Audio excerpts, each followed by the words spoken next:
அமுதமாய் பொகிந்து கொண்டிருக்கும் நிலவொளியில் அதன் இனிமையையும் குளிமையையும் கூட உணர்வில் பதிவாகாத ஒரு மோன நிலையில் தன்னை மறந்த ஒரு மௌன தவத்தில் ஆழ்ந்தவனாய் அரண்மனையில் மேல் மாடத்தில் நின்று கொண்டிருக்கிறான் ராமன். எதிரே வெள்ளி ஓடையாக சலசலத்து ஓடும் சரையு ஆறு. அவனுள் பல எண்ண குழுமிகளை அடுக்கடுக்காக கிளர்த்தியபடி வேதனை பள்ளத்தாக்குகளில் விளிம்புக்கே அவனை இட்டுச் சென்று கொண்டிருக்கின்றது. இதே இடத்தில் இருந்து கொண்டு இந்த நில ஒளியில் தகதகத்து ஓடும் சரையுவின் ஜொலிப்பை குழந்தை பருவத்தில் கைகொட்டி ரசித்திருக்கிறேன் என் சகோதரர்களோடு.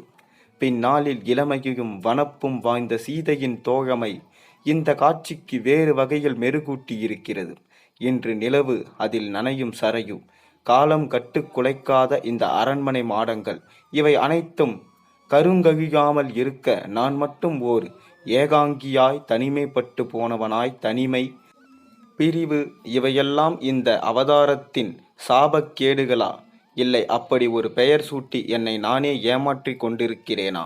களங்கமற்ற சீதையை கடுஞ்சொல் கூறியே மண்ணுக்குள் சமாதியாக்கியதும், முனிவனின் சொல் கேட்டு லக்குவனை சரையுவில் மூழ்கடித்ததும், இன்னும் அரச தர்மம் என்ற பெயரால் நான் சுமந்த பாரங்கள்தான் எத்தனை! இன்னும் இந்த பிறவியில் எஞ்சியிருக்கும் சுமைகள்தான் எத்தனை! நீண்டதொரு வாழ்க்கை பயணத்தின் நெடிதான கலைப்புணர்வு ராமனை திடீரென்று பற்றி கொள்ள அசதியுடன் இருக்கையில் சாய்கிறான். சலிப்புடன் மூடிக்கொண்ட அவன் இமைகள் மெலிதான ஓர் அரவம் கேட்டு விழுக்கையில் வாயிலில் ஒரு காவலன் நிற்கிறான். அந்தணர்களின் கூட்டம் ஒன்று தங்களை காண அவசரமாய் வந்திருக்கிறது பிரபோ, இந்த வேளையிலா? ஒரு கணம் திடுக்கிட்டு போன ராமன் தன்னை சுதாரித்து கொண்டு அவர்களை காண விரைந்து வருகிறான். கவலை கப்பிய முகத்துடன் தலை கவித்து உட்கார்ந்திருக்கும் 5 முதியவர்களும் ராமனை கண்டதும் எழுந்திருக்க முயற்சிக்கிறார்கள். எல்லோருக்கும் தன் வழக்கத்தை ஏற்றுக்கொள்ள வேண்டும். இப்படி ஒரு அகால வேளையில் அவசரமாய் என்னை தேடி வரும் அளவிற்கு இந்த ஆட்சியில் தங்களுக்கு என்ன துன்பம் நேர்ந்து விட்டதோ என்று அஞ்சுகிறேன். இந்த நள்ளிரவு பொழுதில் உன் அமைதிக்கு பங்கம் விளைவிப்பதில் எங்களுக்கும் உடன்பாடு இல்லை ராமா. ஆனாலும் அடுத்தடுத்து நிகழ்ந்துவிட்ட அகால மரணங்கள் பொழுது அகாலமானது என்று கூட பார்க்காரும் இயலாமல் எங்களை இங்கே வரும்படி நிர்பந்தித்து விட்டன. நீங்கள் என்ன சொல்கிறீர்கள்? கொஞ்சம் விளக்கமாகவே சொல்கிறேன் அரசே. சிறிது காலமாகவே எங்கள் அந்தணர் தெருவில் அடுத்தடுத்து மரணங்கள், அதிலும் அசம்பாவிதமாய் அகாலமாக நேரும் குழந்தைகள் மரணங்கள்.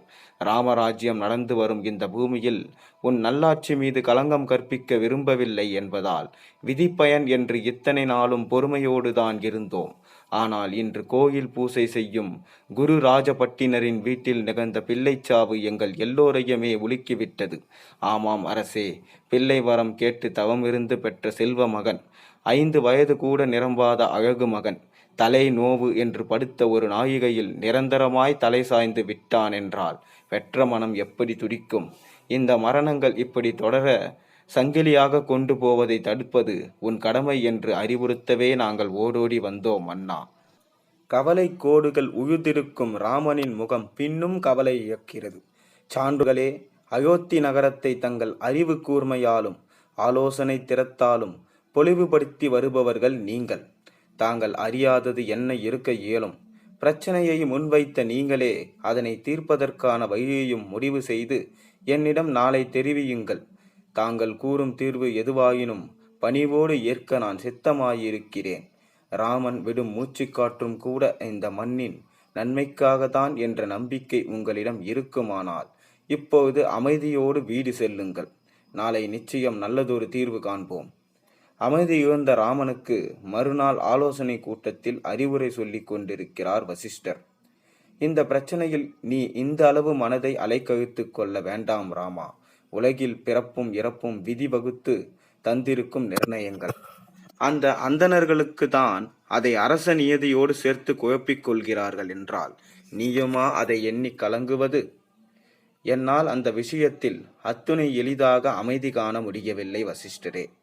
தர்மத்தின் ஆட்சி நடப்பதாக நான் பெருமை பேசி கொண்டிருக்கும் இந்த சாம்ராஜ்ய எல்லைக்குள் எங்கோ அறம் தலை தடுமாறி கொண்டிருப்பதாகவும் அரசன் என்ற முறையில் நான் அதை தடுத்து நிறுத்த தவறி விட்டதனாலேயே தாங்கள் வீடுகளில் அகாலச் சாவுகள் அடுத்தடுத்து நேருவதாகவும் அல்லவா நேற்று என்னை சந்தித்த அந்தன பிரதிநிதிகள் இன்று மீண்டும் வந்து தீர்ப்பு வழங்கிவிட்டு போயிருக்கிறார்கள்.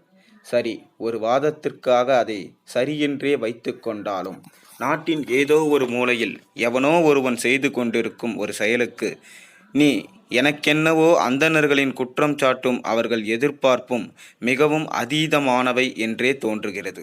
அது உண்மை அபாயத்தின் எல்லைக்கே கொண்டு சென்று விடுமோ என்று நான் அஞ்சுகிறேன் ராமா.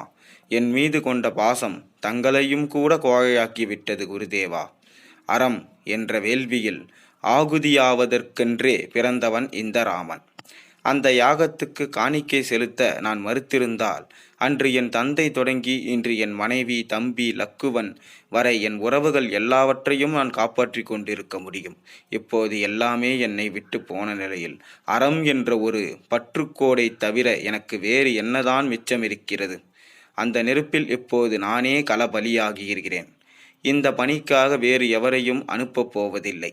என் நாடு முழுவதும், என் தாயகத்து திருமண் முழுவதும் என் பாதங்கள் தேய தேய நானே அலைந்து திரியப் போகிறேன். அந்தணர்கள் முன்வைத்திருக்கும் குற்றச்சாட்டின் மூலப்பொருளை நானே கண்டறிந்து களையெடுக்கப் போகிறேன். சிறிது இடைவெளிக்கு பின் ராமன் மீண்டும் தொடர்கிறான். ஒருவேளை இதுவே என் இறுதி பயணமாக கூட அமைந்துவிடலாம். தாங்கள் தான் எனக்கு ஆசி கூறி வழி அனுப்பி வைக்க வேண்டும். தன் கால்களில் பனித்தெழுந்த ராமனை தூக்கி நிறுத்தி தழுவி கொண்ட வசிஷ்ட முனியின் கண்களில் யமுனை பெருகெடுக்கிறது. பொறுப்புகளின் சுமை இதயத்தில் கனத்து வழிந்தாலும் ராமனுக்கென்னவோ படை குடைகளின்றி, ஆள் சேனை அம்பாரிகள் இன்றி, தேசாந்திரியாய் மலைச்சாரல்களிலும் நதி ஓரங்களிலும் அலைந்து திரியும் அந்த அனுபவம் சுகமாய்தான் இருக்கிறது. வனவாச நாட்களில் சுதந்திரத்தை நீண்ட இடைவெளிக்கு பின் அவனால் பூரணமாக உணர முடிந்தாலும், சீதையும் லக்குவனும் உடனிருந்தது இனிமை சேர்த்த வசந்த காலங்கள் இனிமேல் திரும்ப இயலாத இறந்த காலங்கள் என்ற கசப்பான உண்மையும் அவன் நெஞ்சில் முள்ளாய் இடறத் தவறவில்லை. ஒரு கோடை பருவத்தின் முடிவில் தொடங்கிய பயணம் அடுத்தொரு கோடையின் ஆரம்பத்தை எட்டும்போதுதான் வித்தியாசமான அந்த காட்சி ராமனுக்கு புலனாகிறது. அடுக்கடுக்காய் மலைத்தொடர்கள் நிறைந்த ஒரு காட்டுப்பகுதியில் சூரிய சூடு தீர ஊற்று நீரை பருகிவிட்டு தலை நிமிர்க்கையில் பறந்து விரிந்திருக்கும் அரசமர நிழல் ஒன்றில் கருத்து மெலிந்து எலும்பு கூடாய் போன உருவம் ஒன்று தலைகீயாய் சிராசனம் செய்து கொண்டிருக்கும் காட்சியை அவன் காண்கிறான். கண்கள் மூடிய நிலையில் இருக்கும் அந்த மனிதனின் உதடுகள் விடாமல் எதையோ உச்சரித்து கொண்டிருப்பதை வைத்து அது ஒரு தவம் என்ற உண்மையை அவன் அறிந்து கொள்கிறான். தவம் செய்பவனின் விழிகள் தாமாக விலகும் வரை அங்கே பொறுமையுடன் காத்திருந்தான் ராமன். அவனுக்கு வணக்கம் செலுத்த அந்த தவஞானியோ திடுக்கிட்டு போகிறான். ராமா, நீயா? உண்மையிலே நீதானா? தவமுனியே, தாங்கள் என்னை அறிவீர்களா? குடிமக்களை தனித்தனியே அறிந்து கொள்ள ஒரு மன்னனுக்கு வாய்ப்பில்லாமல் போகலாம். ஆனால் உன்னை போன்ற ஒரு அரசனை தெரிந்து கொள்ளாத குடிமக்கள் இருக்க முடியுமா ராமா? தாங்கள் யார் என்பதையும், தனிமையான இந்த காட்டு சூழலில் தாங்கள் எந்த நோக்கத்திற்காக இந்த தவத்தை மேற்கொண்டிருக்கிறீர்கள் என்பதையும் நான் அறிந்து கொள்ளலாமா பெரியவரே? பொதுவாக தவம் என்பதே தனி மனித முக்திக்காக மேற்கொள்ளப்படுவதுதான். சம்பூகனாகிய என் தவமும் இந்த நடைமுறையை ஒட்டியதுதான் என்றாலும், என் செயலுக்கு நீண்ட வரலாற்று பின்னணியும் அழுத்தமானதொரு சமூக காரணமும் கூடுதல் துணையாக இருக்கின்றன ராமா. அதனை நான் தெரிந்து கொள்வதில் அரசன் என்ற முறையில் அது பற்றி நீ கட்டாயம் தெரிந்து கொண்டே ஆக வேண்டும் ராமா. பெருமூச்சு ஒன்றை வெளியிட்டபடி தன் கதையை தொடர்கிறான் சம்புகன். என்றோ யாரோ வகுத்துவிட்டு போன வருண பாகுபாட்டின் வேர்கள் ஆழமாக புறையோட்டி போயிருக்கும் இந்த மண்ணில் கடைப்பட்ட ஒரு சாதையில் பிறந்து என் குற்றம் அல்ல. ஆனாலும் நான் பிறந்த இனத்துக்கு பொருந்தாத வகையில் வேதங்களை பயில்வதிலும் அவற்றின் உட்பொருள்களை அறிவதிலும் என் நாட்டம் சென்றதுதான் நான் செய்த பெரும் குற்றம். உலகத்தோடு ஒட்டாதவன் என்று நான் பிறந்த குலம் என்னை ஒதுக்கி வைக்க நான் தேடிச் சென்ற வைதிக நெறியோ நான் அதற்கு அருகதையற்றவன் என்று தன் கதவுகளை இறுக மூடிக்கொண்டது. ராமராஜ்யத்திலும் கூட சமூக நீதி இல்லை என்றால் உலகின் எந்த மூலைக்கு சென்று அதை எவ்வாறு பெறுவது? என்னுள் வெறி மூண்டது. தவம், கடுந்தவம், உடம்பில் ஜுவாலை மூல கடுந்தவம் செய்து இந்த உடம்போடு சொர்க்கம் புக வேண்டும். வேதத்தின் வழியை எனக்கு காட்ட மறுத்தவர்களும் கூட எப்படி இருக்காத ஒரு சிகரத்தை நான் வென்று காட்ட வேண்டும். இதுவே இன்று என் முன் இருக்கும் ஒரே சிந்தனை, ஒரே லட்சியம். ராமனின் சிந்தனையில் பலீரென்று ஒரு மின்னல் வெட்டுகிறது. குழந்தை சாவுகளை காரணம் காட்டி சம்பூகனின் தவப்பத்தை தவிர்ப்பதற்காக, அவன் தங்களை விட மேன்மை பெறுவதை குலைப்பதற்காக அயோத்தி அந்தணர்கள் தீட்டிய சதித்திட்டத்திற்கு நான் கருவியாகிவிட்டோம் என்ற அவலம் அவனில் கொடுமையாக உரைக்கிறது. அதே வேளையில் அவன் கைகள் அனிச்சையாக கோதண்டத்தை வளைத்து சரம் தொடுக்க ஆயத்தமாகின்றன. சம்புகரமே, உங்கள் வாதம் நியாயமானதுதான். ஆனாலும் இந்த யுகத்தின் தர்மங்கள் வரையறுக்கப்பட்டவை. அவற்றின் எல்லை கோடுகளை எவர் மீறினாலும் அவர் தண்டனைக்குரியவரே. ராமா, நீ என்ன சொல்கிறாய்? நீ என்னை தண்டிக்கப் போகிறாயா? ஆமாம் சம்புகரே, உங்கள் நோக்கம் உண்மையானதென்ற போதிலும் இந்த யுகம் விதித்துள்ள அறக்கோட்பாட்டுகளின்படி நீங்கள் சார்ந்திருக்கும் வருணத்தவர் தவம் செய்ய அதிகாரமற்றவர்கள். ஒரு செயலை செய்யும் அதிகாரமற்றவர்கள் வரம்பு மீறி அதில் முனையும் போது அதை தடுக்கும் பொறுப்பு அரசனுக்குரியதாகிறது. ராமா, நீயா இப்படி பேசுவது? குகனோடு ஐவராகி குரங்கு தலைவன் சுக்ரீவனை கூட்டாளியாக்கி சடையூ கைவிற்கு ஈமச்சடங்கு முடித்து விபீஷணனுக்கு அடைக்கலம் அளித்த நீயா இப்படி பேசுவது? அந்த நிகழ்ச்சிகளில் பொதித்து கிடக்கும் செய்திகள் எல்லாம் பொய்யா? பயங்கதையாய் போய்விட்டதா என்ன? ராமனின் தசைநார்களில் ஒரு இறுக்கம் படர உணர்ச்சியற்ற குரலில் பசையற்ற சொற்களை உதிர்க்கிறான். நீங்கள் குறிப்பிட்ட சம்பவங்கள் ராமன் என்ற தனி மனிதருக்குரியவை. உங்கள் முன் இப்போது நிற்கும் ராமன் யுக தர்மம் என்ற நிதையதியால் கைவிலங்கடப்பட்ட ஒரு அரசன். அந்த தர்மங்கள் சட்டபூர்வமாக மாற்றியமைக்கப்படாதவரை தன்னிச்சையாக அவற்றை மாற்றியமைக்க உரிமை பெறாத ஒரு அரசன். தலைகீழ் நிலையில் அதுவரை தவம் செய்து கொண்டிருந்த சம்பூகன் அந்த நிலையை துறந்து மெல்ல எழுதுகிறான். ஆயத்தமான தன் முன் நிற்கும் ராமரின் கோலத்தை முழுமையாக அளந்த பின் விரக்தியான சிரிப்பொன்று அவன் இதழ்கடையில் விரிகிறது. சற்று முன்னர் முதலாக உன் தரிசனம் கிடைத்தபோது மோட்சத்தின் மூல வித்தே என் கண் முன்பு பிரசன்னமாகி விட்டதை போல புல்லரித்து நின்றிருந்தேன். உயர் குலங்களுக்கிடையே பேதம் காட்டாத ஓர் உத்தமனை கண்ட மகிழ்ச்சியில் பூரித்து போயிருந்தேன்.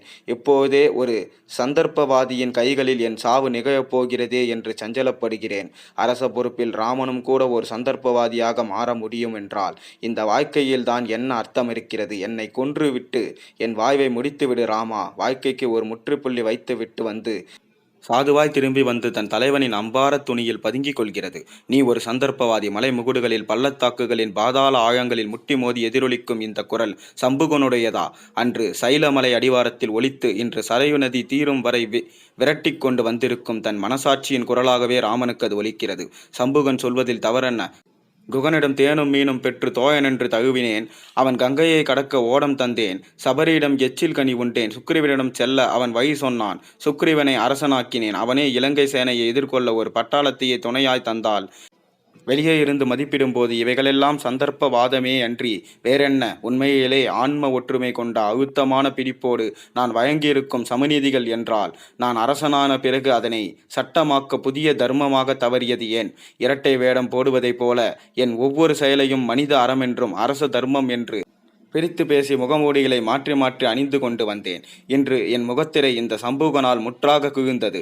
வலுவாக இதுவரை அழுத்தி வந்த பாவ மூட்டைகளின் சுமையால் ஏற்கனவே இற்று போய்விட்ட என் முதுகை முறிக்கப் போகிற இறுதி துரும்பு இந்த சம்பூகன் வதம். சாதிகளற்ற மனிதத்தை உருவாக்க கிடைத்த அரியதொரு வாய்ப்பை தவறவிட்ட இந்த பிறவி இந்த இறுதி துரும்பினாலேயே சம்பூக வதத்தினாலேயே முற்று பெறட்டும். சரையு நீரை கண்ணில் ஒற்றி தலையில் தெளித்தபடி ஆற்றில் இறங்கி அதன் ஆழத்தில் அமிழ்ந்தபடி போய்கொண்டே இருக்கிறான் ராமன். எங்கோ தொடு வானத்தில் சமநீதி என்னும் உதயத்தின் விடிகள் மெல்லியதொரு கீற்றாய் அவனுக்கு தெரிகிறது. இந்த கதையிலிருந்து நமக்கு தெரிந்தது என்னவென்றால், கடவுளாகவே இருந்தால் மனித பிறவி எடுத்தால் அவரவர்கள் செய்யும் கருமாவின் விதிப்படி அவர்கள் அனுபவித்தே ஆக வேண்டும். அதனால் தயவு செய்து பாவங்களை செய்யாமல் இருங்கள். முடிந்தளவு புண்ணியத்தை செய்யுங்கள். புண்ணியத்தை சேர்க்க பாருங்கள். நன்றி, வணக்கம். இந்த கதை உங்களுக்கு பிடித்திருந்தால் மறக்காமல் லைக் பண்ணுங்க மற்றும் இந்த கதையை உங்கள் நண்பர்களோட பகிர்ந்து கொள்ளுங்க. மேலும் சேனலுக்கு ஒரு சப்ஸ்கிரைப் போட்டுருங்க.